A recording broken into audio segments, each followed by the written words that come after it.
going on, everybody? You are now watching and listening to the Lady Guru Show. What's going on, Guru? Hey, What's up, y'all? hi everybody. Hey. Yeah, we are coming in hot. Only on StarMusicRadio.com. All right, everybody, we have a very special guest. You are gonna get to know him. He has been all over New York and all over the world, really.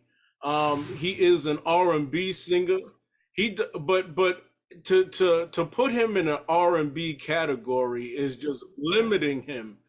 He has such a wide variety of sounds. Everybody, let's welcome in Mark MK. Hey, Mark. Hey, Mark. Thank you for being here. Thank you for being here with us. Pleasure's mine. Pleasure's mine. I appreciate Oh, first, wait. I want to ask. There's a reason. What is your nationality? Are you West Indian? So I'm the first generation born in the United States. I was born in Flatbush, Brooklyn, but my mom is from Guyana. That's in South America, and my dad is Jamaican.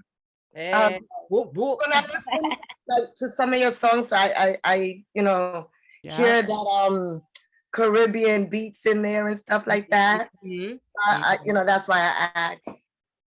You can hear. So I'm gonna tell you something. I'm the ninth and last child. All my brothers and sisters are from London. Okay. I'm a twin. Me and my twin were the first ones born in the United States. So there's a gumbo in my accent. Then you hear London, you hear Guyana, you hear Jamaica, and you hear the United States. Yeah. There's a little gumbo. All right. Did that kind of like did that experience and that background help you with the way you make your music? James, let me tell you something. Hey, yo, by the way, my name is Blake. I keep calling you that. Okay, my apologies. I see James up. So my apologies. Blake, Heidi, Sabby, Maddie. I don't want to miss nobody. Debbie. Yes. All right. I want to make sure everybody, show everybody love. So to answer your question, me being, the ninth and last child born in this country and being influenced by all these different sounds, yes, to God, yes, man. Like I love everything, and I've traveled around the world, with these other artists and whatnot. So I appreciate everybody's music. But I'm gonna tell you something, man. London, they take music real serious, man. Like They do. It's a different animal over there. Let me tell you, I was over there partying, and I've never been in a party where they played My Prerogative and people acted like it was the newest thing. They went crazy. What? Bobby Brown, My Prerogative, yeah, they went mad. They went nuts. And I was like, yo, this is. They appreciate music. Here we go. Yes. So I am gonna get you started because I don't know if you watched previous episodes, but every time we have an artist, I like to hear a little silhouette, a cappella, whatever you want to do for us. Can we hear that magical voice of Mr. Mark? Listen, I love singing the beautiful ladies. So listen. All right now. So Serenade us. I got you. Loving you is all I need. Never take your love from me. 'Cause I think I would lose my mind if you should go away. Amen. Amen. Can I get an amen? That was good. That's what I do. Yo, I was watching the ladies' faces while you were singing, man. We was all in another world. They was caught up, man. So Mark, let us know when did you start your music career, professionally, and has music always been in your home? Has it been, growing up? Yeah, that's a great question. So I started off as a DJ. I was a DJ first. My brother, I had this blue wrist on. It's the colon cancer awareness wrist. My brother passed away from colon cancer, my older brother, and he got me into DJing. His name is Joseph Giddings, and he got me into DJing. And I fell in love with DJing, but then I was like, you know what? Damn, I'm making everybody go crazy off of these songs. I want to be the person singing the songs. Yeah. It was just so crazy. I said, I want to be the person singing the songs. And then, I started becoming the person singing the songs. I got a job at Hot 97. I started off in the mailroom. I was working at Hot 97 for 10 years. And I always tell people this, right? It's not where you start, Hello. it's where you end. So That's I right. started Right. I started off at the mailroom in the Hot 97, but I became the continuity director. But listen, they had laws at Hot 97. You wasn't allowed to talk to the artists. You wasn't allowed to do this or do that. Yeah. I'm a finesser, so they fell in love with me. So I got them to back me and do shows. I'm gonna tell you something. I had a birthday party. I was working at Hot 97. This was my second year in. And I had a birthday party. And I told my friends, I said, tonight they get to find out what it is. Because now I got the whole staff coming to my birthday party. Guess what I'm going to do? I'm going to sing. Sing. Yeah. Amen. I was there at Hot 97 for 2 years. I never called out. And I was never late for 2 years straight.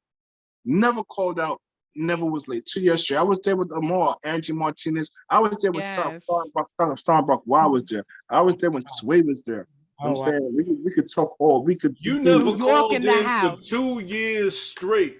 That's drive right there. That is. Because Blake, I knew what I was gonna do. I knew what I was gonna do. Right. I knew what I was gonna do. I never called out, and I wasn't late. I knew what I was gonna do. I was doing it 2 years straight before they even knew I could sing. I invited them to my birthday party. Yes. And at my birthday party, I sang. We call And that that was- intelligence. And it was over. It was over. It was over after that. They had me on the commercials. I was doing the jingles for the morning show. Nice. We can't believe you did, Mr. C. I was coordinating his New Year's parties in Jersey. The station. Yes. Yes.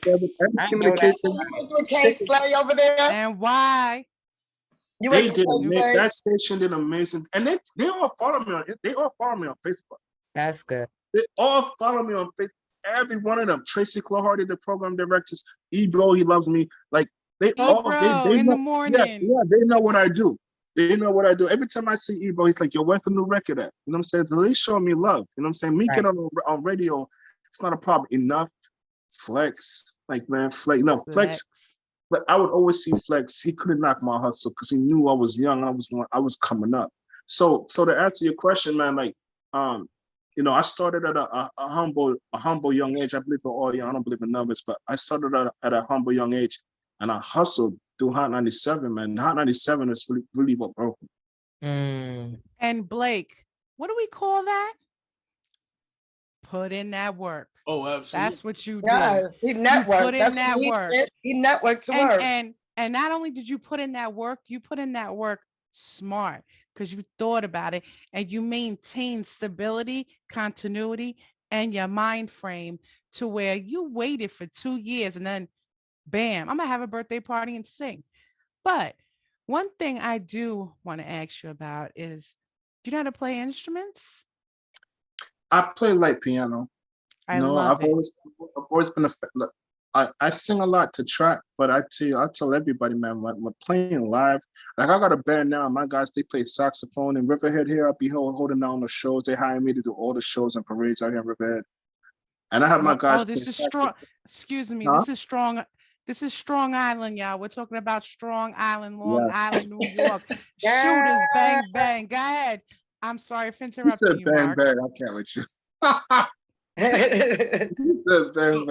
mean, go ahead. I'm sorry. No, Blake, please. One of the things that Maddie just said is she just said something. She said, putting in that work. Mm-hmm. And she also said putting in that work, but she also said being smart about it. I know during your,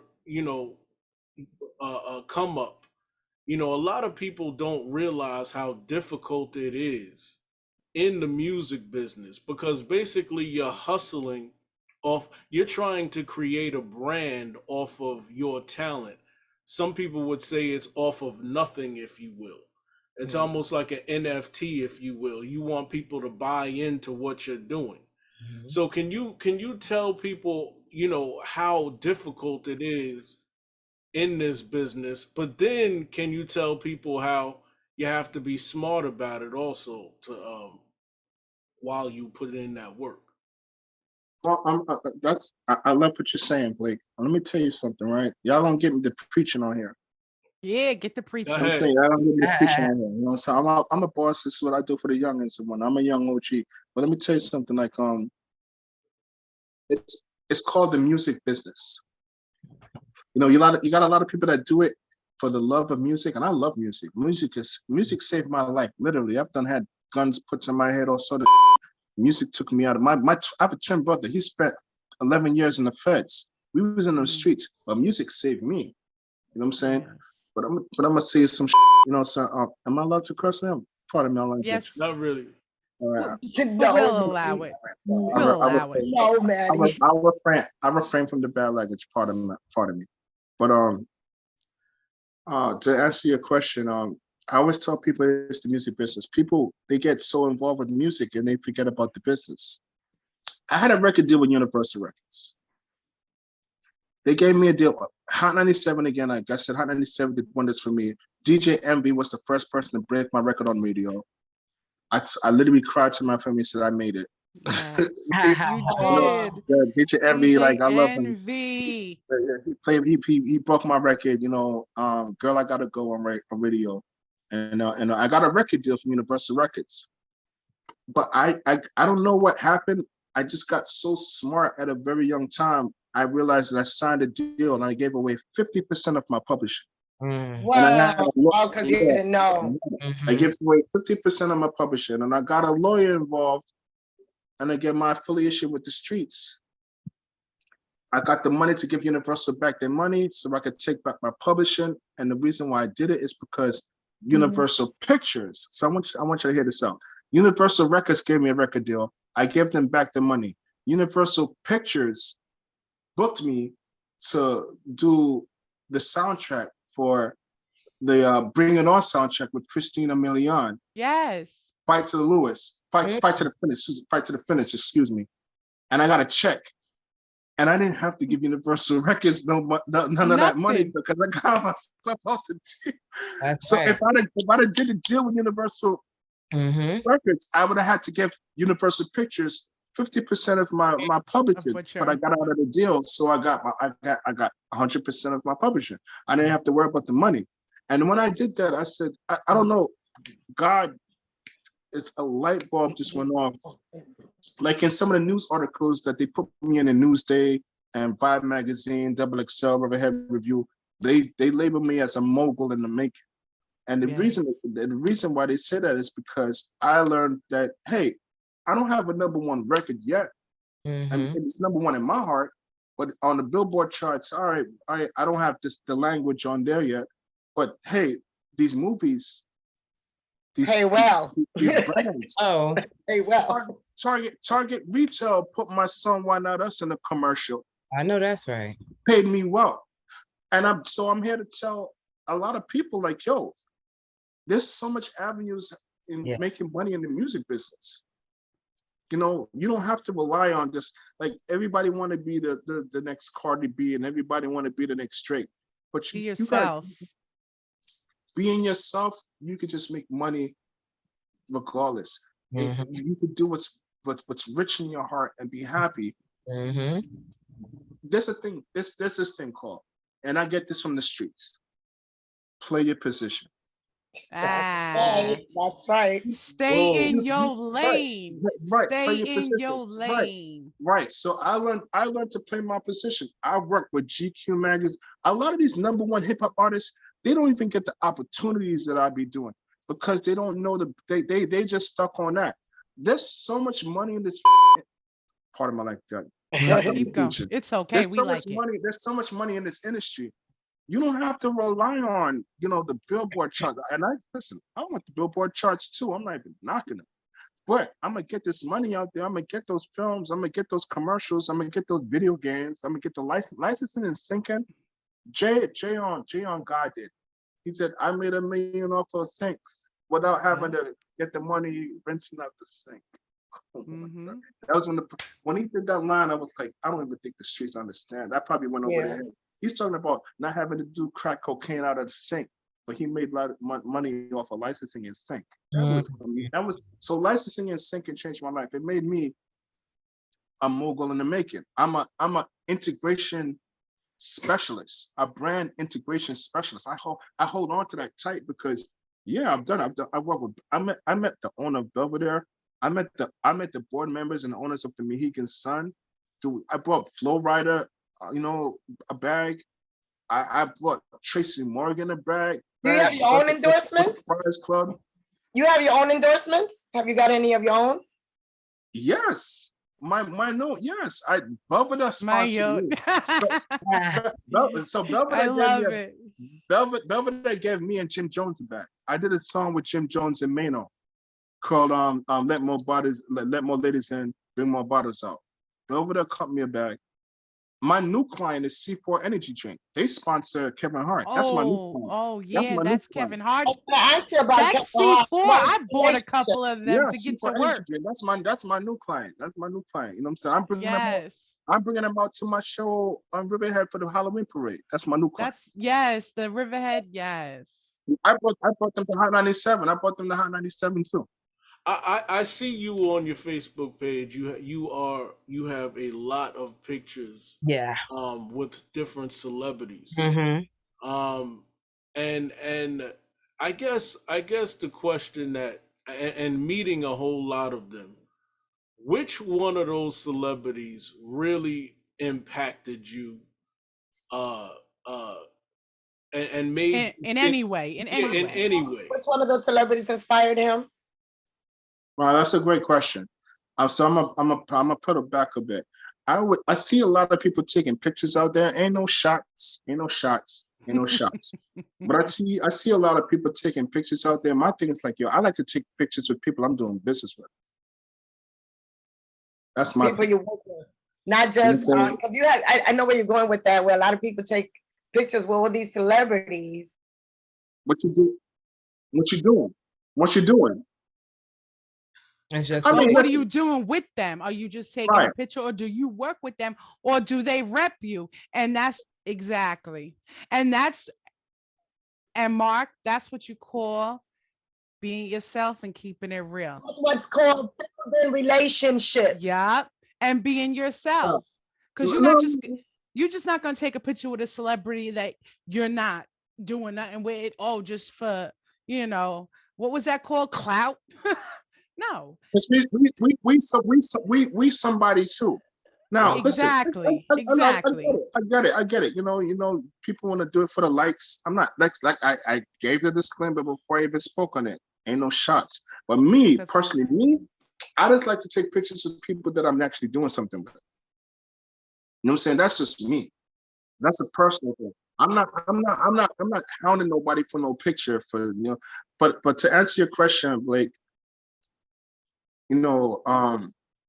This I will start with this. I wish I had the camera out when I had James Brown. Wow. When I got Shut up. Yeah, I wish I had a picture. I wish I had a camera out when I met him. I wish I had a camera out when I met Al Green. I cried in his arms because I said, listen, man, my mom would play you all the time. I was raised on your music. Yes. Buju Banton. Buju Banton. Man, Buju. I love Buju Banton. But question. I got a question. How did it feel? Because I've seen that you sung the national anthem. Yes. With the Mets. Now, how was that feeling? Oh my God. That's a great question. That's a great question, Heidi. I got a fun story behind that. So, my lawyer, Ed Schroeder, Jewish, by the way. Damn. Yes. He got me. Very well known. Yeah, he got me. He's a trailblazer. He's done a lot for the black community too. We actually put he put the black baseball team on that for he's doing amazing things. But Ed Schroeder, he got me the job to do the national anthem for the Mets. And I said, you know what? If I'm gonna do it on TV, I'm gonna do something special. I'm gonna get a kids organization involved. So the Encourage Kids Foundation, MJ Padone. I want you to look up her name, MJ Padone. She's a trailblazer. She's a publicist. She is dope. And I work with her. We've done some amazing things together. She got me the Encourage Kids organization to come on the field, and they're disabled kids. Oh, Jesus. Right. So they're disabled kids. And I brought them on the field with me. So the day of the national anthem, listen, let me tell y'all, I got the Mets jersey with the number 23 on the back, with Mark MK, number 23 for Jordan on the back, and everything. Got it custom made and everything. Custom made everything. I'm in the stadium, and the kids run up to me with their parents, and guess what they asked me? Y'all won't believe the first thing they asked me. Can I answer that? Sure. Are you Jermaine Dupri? No, go ahead. No, I'm sorry. You just look like him. No, the first person that asked me is, "Are you going to forget the lyrics to the national anthem?" No. That's the first question. That's even better. That's better. That is hilarious. I was so pissed off. I went into a corner. I was having an anxiety attack because I'm like, damn, there's 40,000 people here, and it's airing on live TV, and so there's gonna be millions of people watching it. And I've seen some music. I've seen some bloopers. I've seen Music Soul Child mess it up. I've seen quite a few. That's the first. And so I went into a corner. They found me in the corner and asked me again. The kids? Yes. And not during your anxiety. I went to hide it. They found me hiding. Oh my! And then, are you gonna forget the lyrics? Are you gonna forget the lyrics? And I was like, I can't believe what's going on right now. Like this is, I can't. I'm like, what's going on right now? Like, why they torture me? So I go on. I never told this story. That was a great question. I never told this story. So I go in the field. I touch the soil. I'm like, wow, I'm actually here. And I see the crowd and everything and whatnot. And I'm like, wow. As I'm singing the national anthem, I thought I messed up the lyric mentally, but my subconscious, the God body, I did it right. Yes. And I realized, wait, I didn't mess it up. I'm thinking as I'm singing it. As I'm singing it, I'm thinking like, I didn't mess it up, Mark. You're good. You good. Keep it going. And then I did this at the end. Hey. I got hot. No, I did. I mean, I got high with it. Like I didn't forget no lyrics. Yeah, I got high with it. Like, last line. And so after I'm finished and everybody's like going crazy and whatnot, everybody's applauding me, and they gave me a residency at the Met Stadium to do it every year after that. I came with all the smoke. The minute I walked off that mound, I walked up to the parents and the kids and I said this. Did I forget the lyrics? Right. Did I forget the lyrics? I walked straight up and I said, did I forget the lyrics? Right. Like, I murdered it. Murdered it. Did. You sure did. Well, Mark, what are you promoting right now? In other words, what song right now is your song that you have out, and it's the latest song that you put out? Well, I have two songs. I have one by the name of Tequila Tequila. Every time I perform that song, people go crazy. They singing it out with me in one night. I get booked because of that song. They love it. You know what I'm saying? Like they're going crazy for it. And we're gonna go to radio. Sold out Suffolk Theater, guys. Sold out Suffolk Theater, just to mention that. Sorry. Sorry for the interruption. What's the name of that song you did? I thought I had it. I think you had got sick. Yo, what up, y'all? It's DJ Envy, and I want to shout out to Mark MK. A big shout out to his new music and the new show, Singing the News. Keep pushing, keep giving people positive vibes. Every Sunday, 6 p.m., Mark MK. Salute. I love what y'all doing. I want to give Mark MK and Singing the News a big shout out. Listen, we're going through some very trying times right now across the planet, but he's making the people laugh, enjoying life. That's what it's all about, even if it's just for a moment. Make sure you tune in, 6 p.m. Sunday. Mark MK, Singing the News, y'all. You don't want to miss it. Yo, salute to Singing the News. Live cast with Mark MK, giving people some happiness and something to laugh about during these hard times, you know what I mean? So check it out. Singing the News. It's a live cast. It's dope. Shout out to Mark MK. Love is love. D-Block. Yeah. Straight. What up? Look, Safari the Stuntman checking in. And look, it's all about Mark MK. We don't care what they say. Listen, we want to give a special shout out to Mark. You already know what it is for doing the giveaways for the essential workers and giving the people some good vibes on the singing news, you know what I'm saying? Live cast during this pandemic. Straight. You already know what it is. Mark MK, keep doing y'all thing and, you know, keep supporting these people on the front line because that's who it's about. Those are the heroes, all right? Mark, you already know what it is. Link up. Straight. Yes. Yeah, I got sick, that song. I heard that one and the Can't Go Wrong, My Right song. Can you tell us a little bit about those two? Who's this? Heidi? Yeah. Heidi, yeah, you did your homework. Wow. Mm-hmm. I'll touch on Show Why them how Not we Us. do, Heidi. Why Not Us? It's a song that I did. I got COVID, and then COVID caused kidney failure. Oh. And I was dying. I was dying inside the hospital. You know what I'm saying? It's real talk. It's so crazy, man. Because How long you were in the hospital?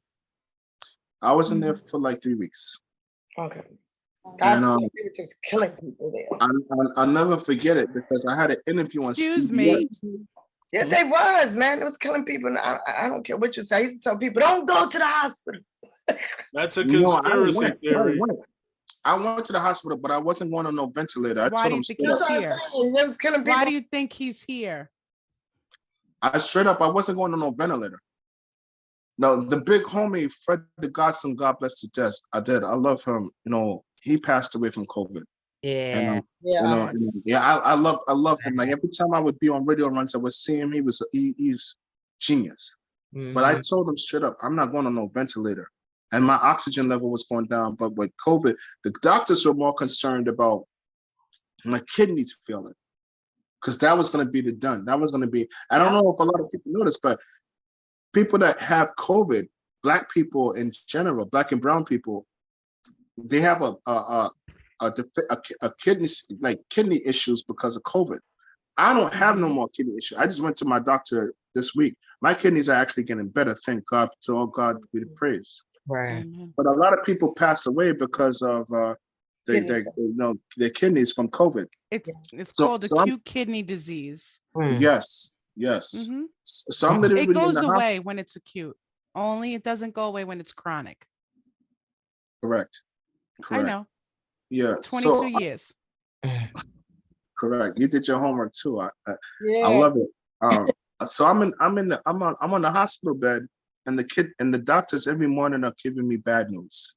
And I did an interview on CBS, and everybody's texting me on my phone. Oh, Mark, we see you on TV. You on CBS. We see you on TV. And I didn't tell nobody I'm fighting for my life in the hospital. So they don't even know. While they're texting me that we see you on TV, I'm literally in the hospital like, God, why? Why, God, why? Saddest moment in my life.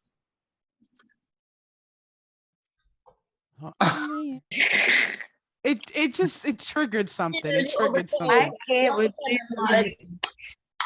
It triggered something. So Sorry. that right. So that's how the song was created, or Why not us? It came from that because I was like, yo. What he experienced. So in the song, I said, why not me?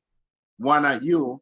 Why not us? Like yo, like you know, like one of the lines that stands out that I talk about this all the time. I do a lot of interviews, and the line that I talk about the most is "Fear is afraid of you too." That's one of the lines. It's one of the strongest lines I have in the song. Fear is afraid of you too. And that's fact. So it's like, yo, I was up in that hospital doing all my exercises, walking, getting my oxygen. I'm like, yeah, I'm not going nowhere. Putting that work. Hey, you know what, Mark, man, we gotta do this again, man, because I feel like we can talk. We gotta have you back. Yes. So you can talk some more and explain more, talk more about the music too. But by the way, everybody, you can get Mark's music on all platforms. Make sure y'all dial in. Make sure y'all love him. Yes, his music is on point. It's really good. Not just he is on point. Right. It's a whole lot of music that you will appreciate with your family. That's so right. Please go there. Mark, we thank you for being here. Yes. I appreciate you. Mark. Just to touch on what Heidi said as far as like don't feel lost. That's a song I did during the pandemic, and I had all my friends and family and people film themselves during the pandemic when we was confined to our homes, film themselves doing what they do in their daily life on their phone. And I we love did the video. we did with Karen I do Khan. too. Karen Yes. Khan, he works Karen That's Khan, he great. works with Cardi B. He works with Cardi B. He got me Sean Paul, and Sean Paul featured in the video too. So Sean Paul's featured in my video, Don't Feel Lost. So that was for mental health awareness. That's dope.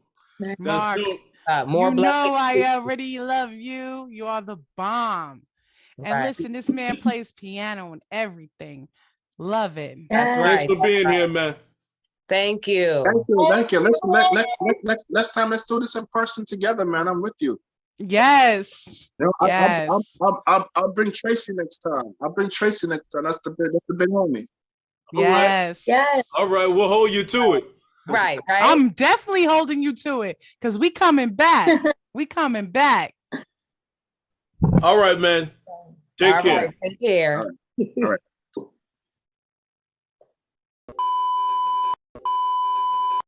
And we are back with the Lady Guru Show. Gurus, we have another special guest. Yes. She is so talented. She's an actress. She's also worked behind the camera. She's a producer. She's produced for Complex, and so many other things that she's done. Everybody, let's please welcome in.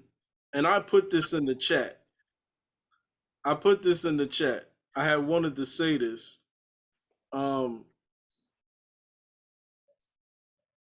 What did somebody Well, say it? Hold on.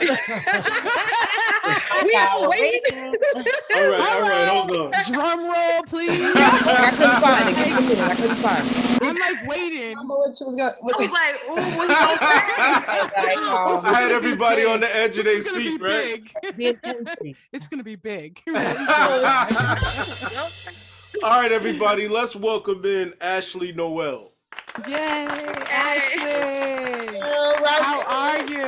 What's good, y'all? I'm great. How y'all doing? Good. We great that you here now. Right. Yes, I'm sorry, Heidi. I know you wanted to hit that little little tobacco stick.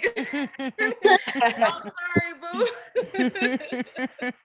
I hope y'all doing great. Yes, Ashley, what are you working on right now? I we're gonna get into what you did in the past, but what are you working on right now?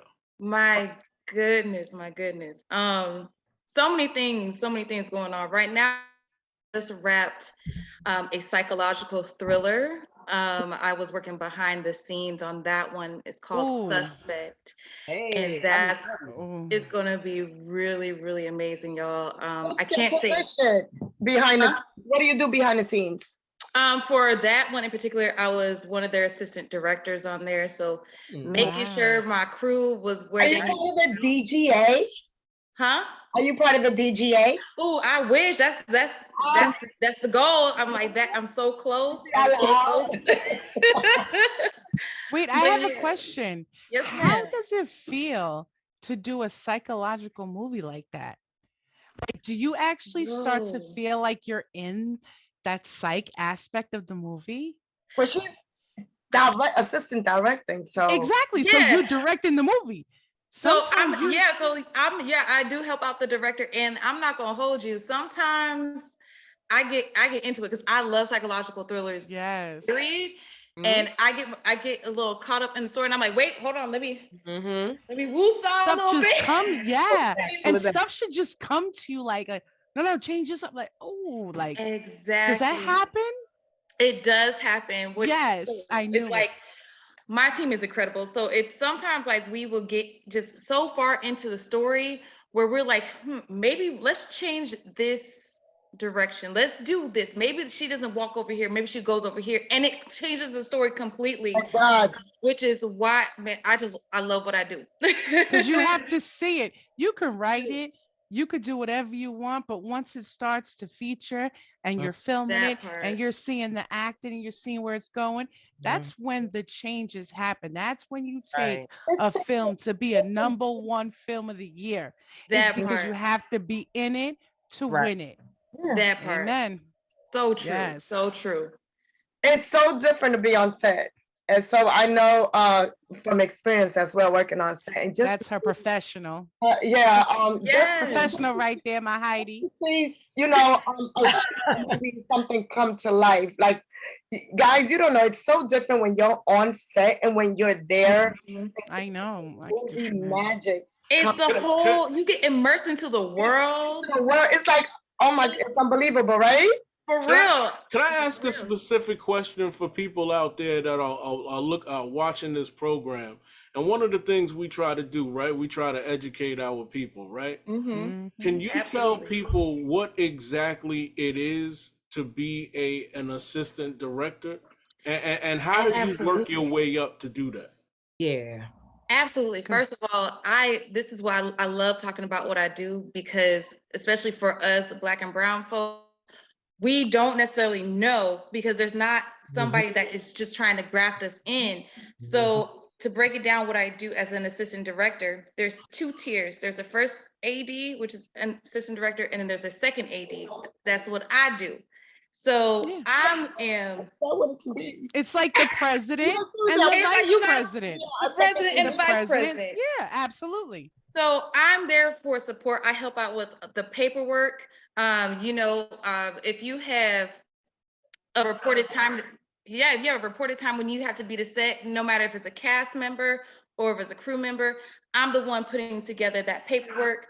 I've always wanted to be in entertainment. I was very young, doing the whole church choir thing, doing the church plays, doing the school plays. That experience in grade school is paramount.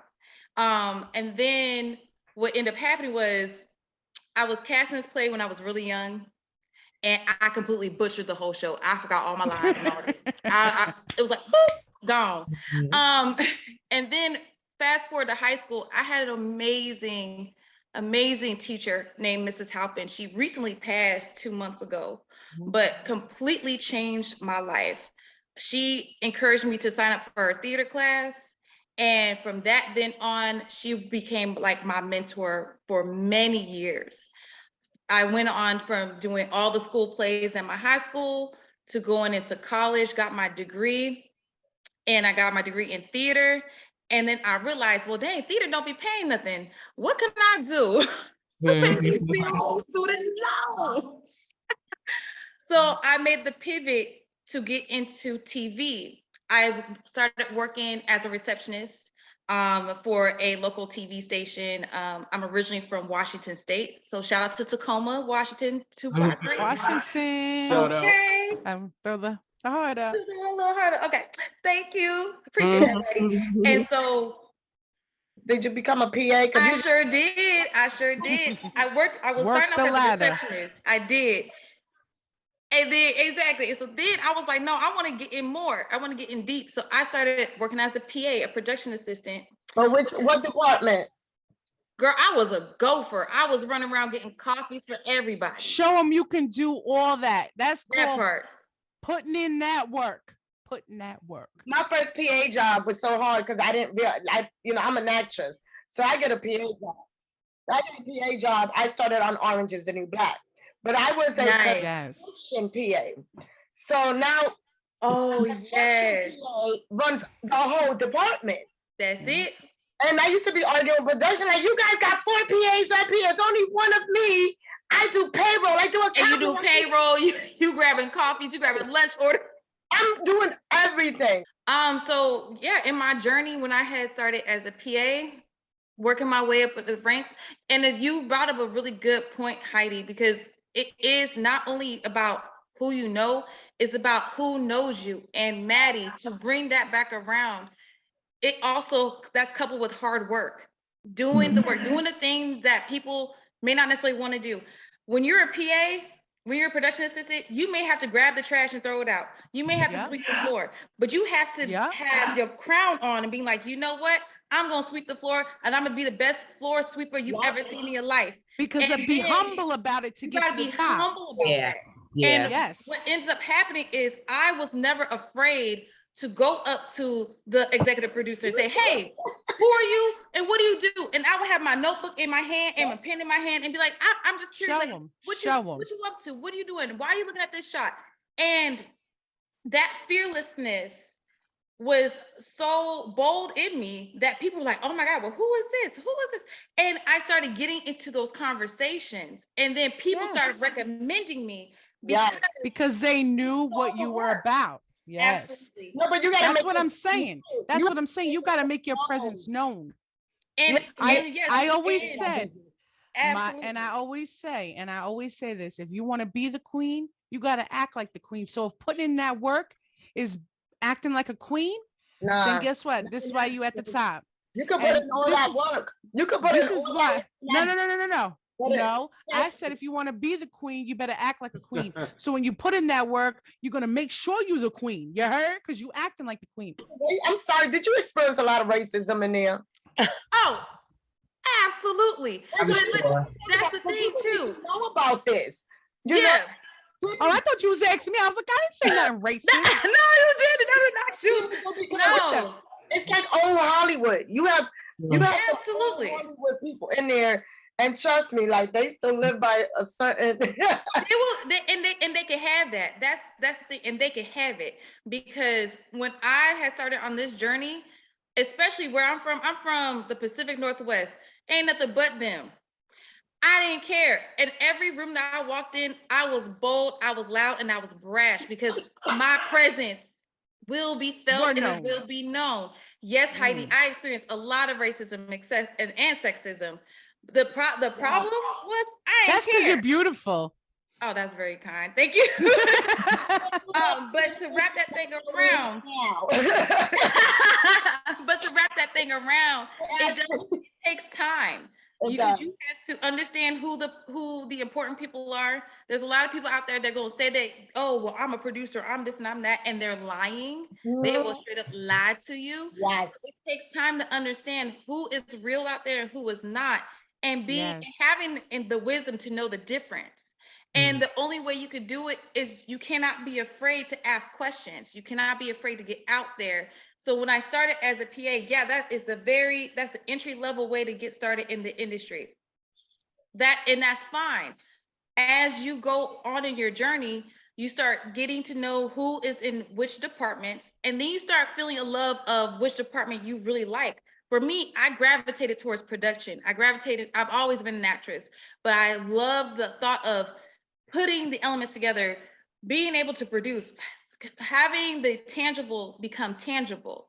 And for me, because I recognize how important it is to speak and be bold with like who I am, I started speaking in schools because I realized I would be the only Black woman who was a production assistant. And I said, what is this? And that was the entire Pacific Northwest. That's counting. That's Washington and Oregon. So that pissed me off. It should piss you off. Teach these young kids. Let's go. Stop playing. It don't matter. Did that lead you into being a motivational speaker? Absolutely, yes. Yes, it did. No one told me to do it. I said that there is a problem. There is a lack of education about my industry. So I need to be the one to talk about it. So I started speaking. I've spoken my own alma mater. I started speaking all throughout Washington State. Then that took me to Oregon, from Oregon to Texas and beyond, because I'm so passionate about making sure that these kids get into the industry the right way. Or anything in the right way, or anything in the right way. Because what you said, and just going back to how you said, okay, I ask questions. That's the number one key to learning, y'all. When you want to learn something, you ask questions. No questions are dumb. Because the more you ask, the more you watch, the more you learn, the more you write down, the more, wherever you learn, whether it's visual, writing down, whatever. That's how you master whatever you want to become. How many directing assistant gigs have you done? Ooh, child. I done lost count. Can't count. So I would say probably like more than 10. more than All 10 right, so years. the experience is heavy. It's my experience is heavy and varied. So because I never wanted to close myself off to just one thing. I've also started screenwriting during the pandemic. So I have a small project I'm really proud of. It's in the festival circuit right now, so I can't talk too much about it. But just leave it alone.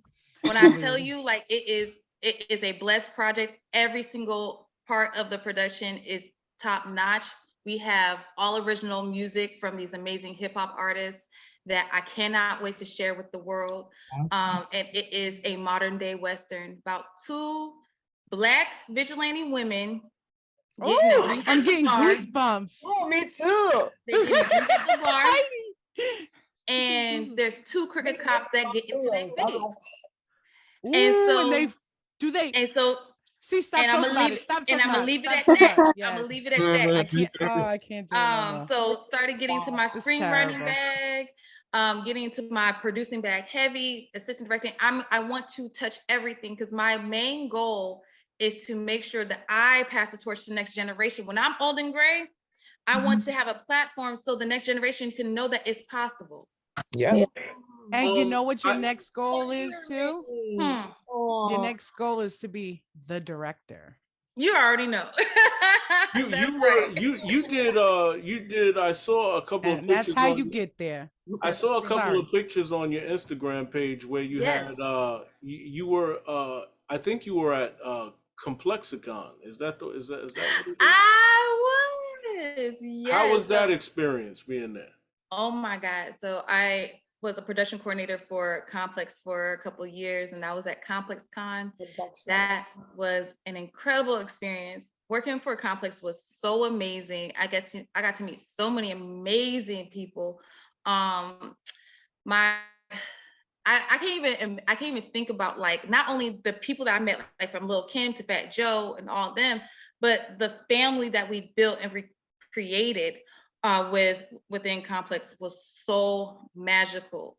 It was such a great time, and I learned a lot about myself as a producer and as a professional in this game. Could I ask you a question about Go ahead. I think Complex had they had a show, I believe it was Everyday Struggle.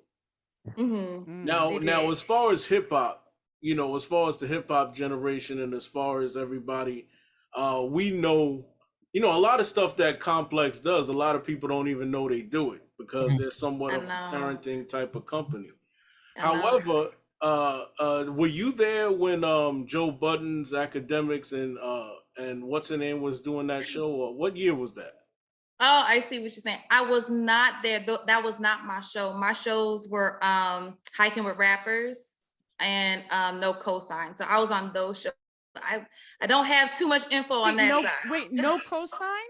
No Cosign. Yes, ma'am. That was me. I'm not even gonna go there. I'm not Yeah, even gonna go go there. ahead. No, let's talk I'm about not it. even gonna go. No. Nope. So Go ahead, continue. How do you like being the actress and that part of the production? I love being an actress. It's a beautiful feeling to be able to understand the human experience. And like what ends up happening is when you take the time to break down a script and you understand what this character is going through, is you realize that we're all the same. That we all want love, we all need shelter, we all need guidance. Acting is just like, it's cathartic for me. It's bigger than just, oh, let me just get this role. Like for me, like anything I do, especially with acting, it's not about trying to be seen. It's not about fame. I don't care about none of that. It's about the art and the craft of it for me. And so, and what you said with the listen, remember, like let's bring it back to that psych aspect again.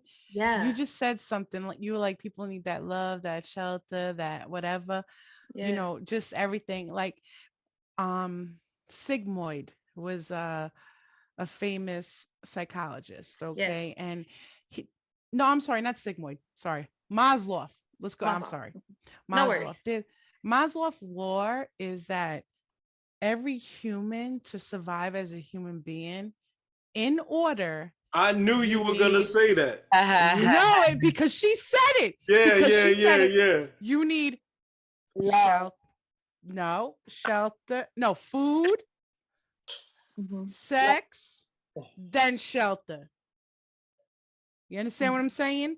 Yeah. So and that's in order. So you don't even need shelter to have sex. You just need food before sex, then you need shelter as a human to live. And you just said that like almost just like, because it's real. I respect it. It is real. And people need to understand that that's called education. That's right. Learn, read about it, because when you get there and you understand it, you can try to prevent anything. You know what I mean? Like, or gain something or lose something. It's vice versa. It's how you approach that situation. But that's the only thing, the three basic things that human needs to I like survive. what you said about because I feel the same way about acting. You know, that's your passion, about getting into the character. You know, it's not for fame or anything like that. You just like the art.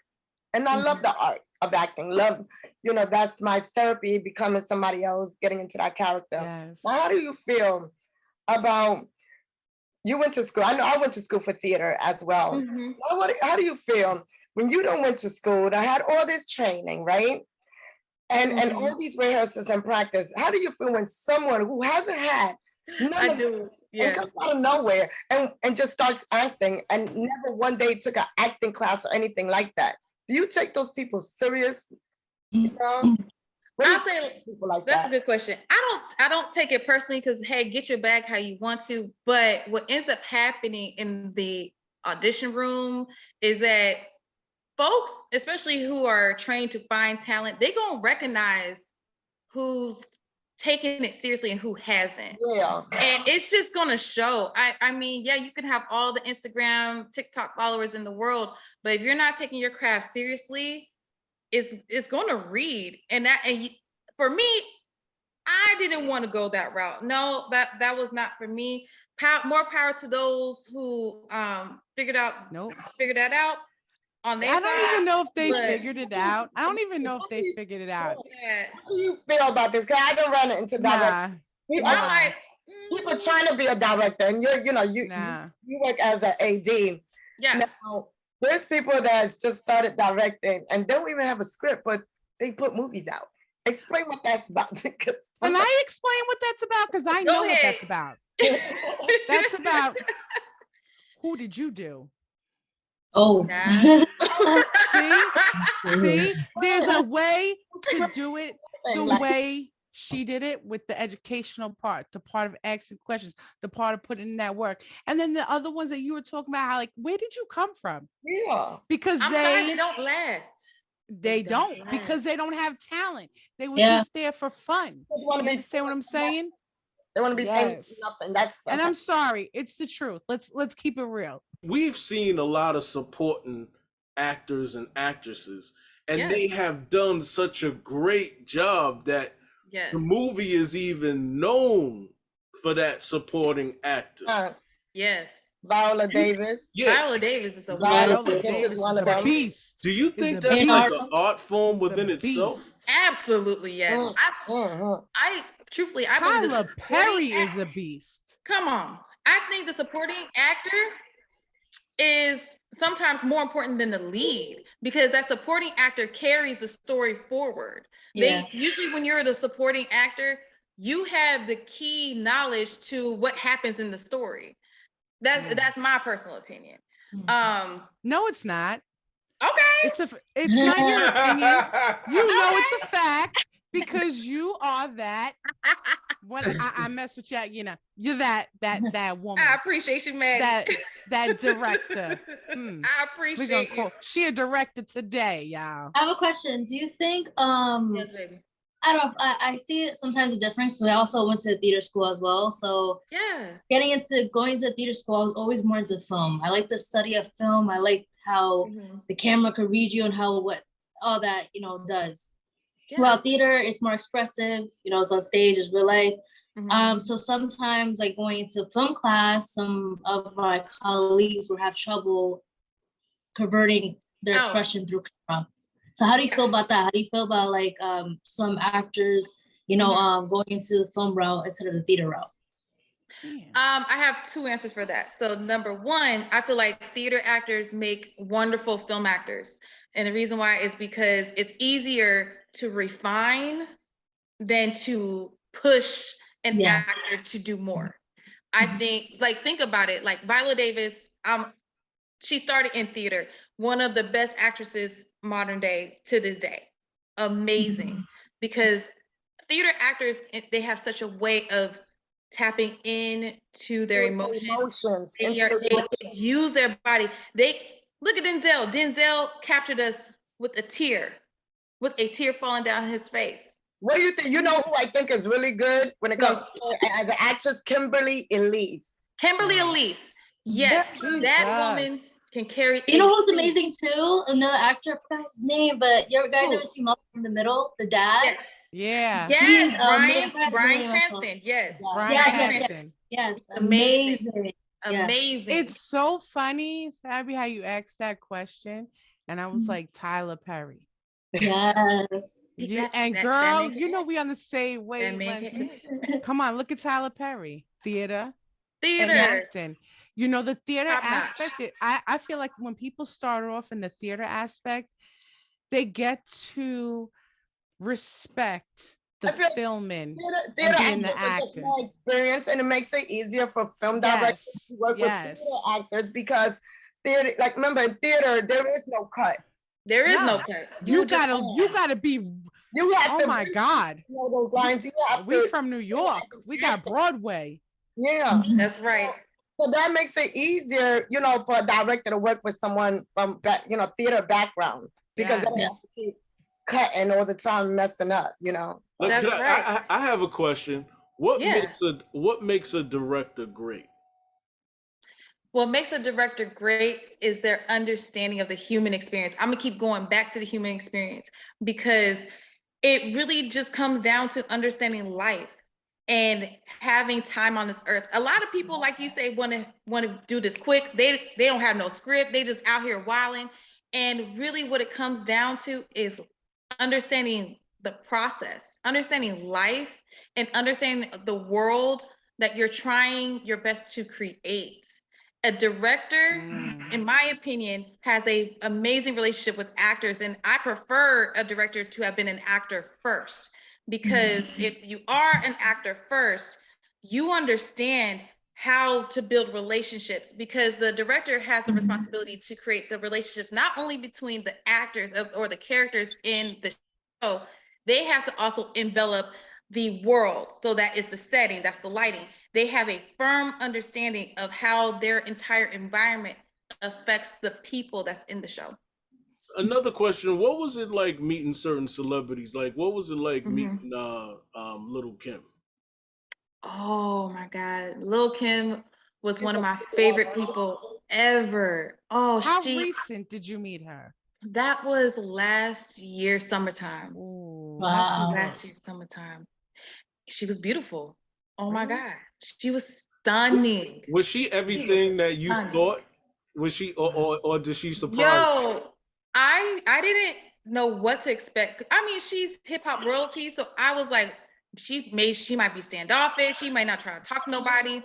She had a good attitude. She had a great attitude. Yeah, right? that's what counts. Beautiful. She was so sweet. She has a beautiful spirit. That's what counts. Her attitude was good. Yes.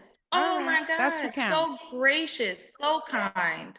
I believe that because she talks to you like she talks to you like you're the only person in the room for that second. Aw, that's cool. Yeah.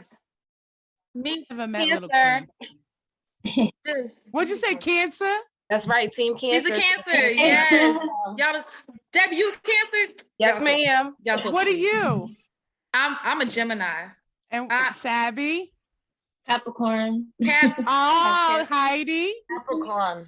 Cappy and the hizzy. Let's Cappy go, and Cap. the hizzy. Come on, Oh Cap. God, all Cappy and the caps. hizzy. Oh wow, All we all caps. C's. All C's. We all caps. Dang. We all C's. We all C's. Cappy Hey, in the that's building. dope. Wait. I just want to say, when's your birthday? Mine? Yes. Wait, can I guess?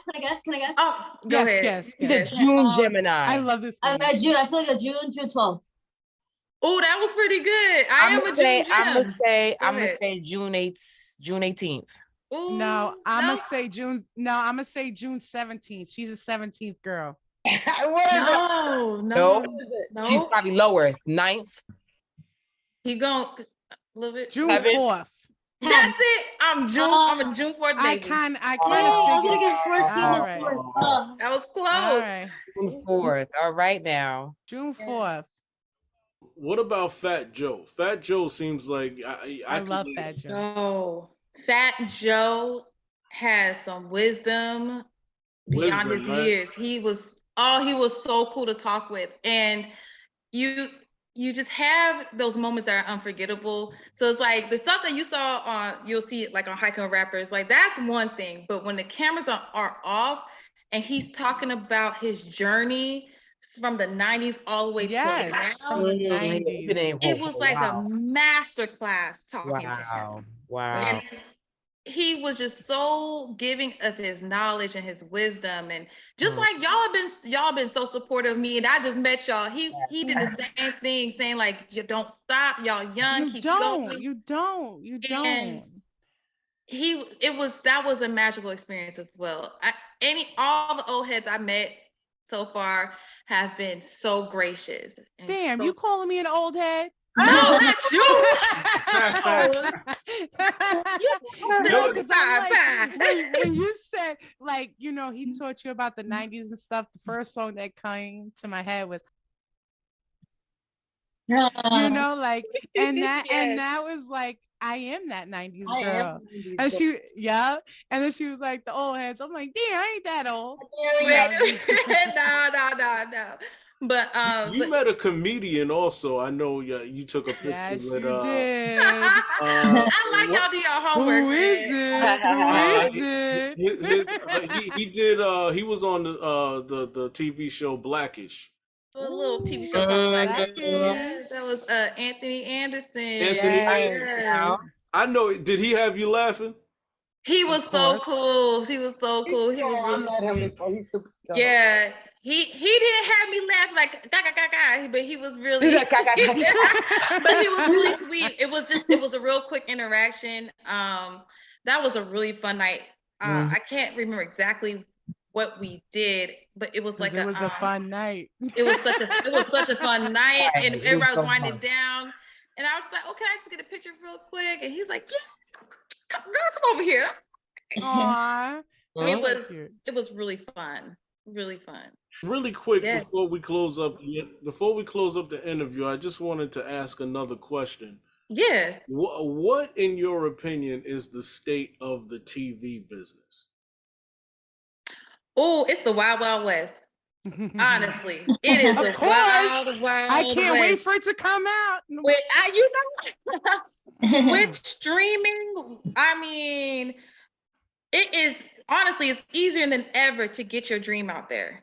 But because it's easier than ever, you get some bozos that want to say, "Oh, I just want to throw whatever like spaghetti on the wall." Yes. And so it's extremely important to educate yourself. And nobody better throw spaghetti on my wall. You better not. I know that's right, Betty. I hate fingerprints on the wall. Don't do me. Don't do me. But that's super exciting because at one point, I mean, we had an amazing run in the 90s with Living Single, with In Living Color and all that. It is power. The camera and the power is in our hands. It's in the creator's hands now. So there is absolutely no excuse for anybody who has a dream to create. Get your behind out there and create. Yes. Do it. Educate yourself. Go to class. Go to school. There's you can sign up for masterclass. There's so many ways to learn nowadays. And for me, like I love to talk about my journey. I love to help. I love talking with people. If you have questions, you can reach out to me if I'm not busy, but I do my best to answer questions because we have to help each other. Well, I have one more if you don't mind. Oh Lord. Can you ask him a question? I wanted to know. You ask him a question. I wanted to know what, being that social media is what it is. Yeah.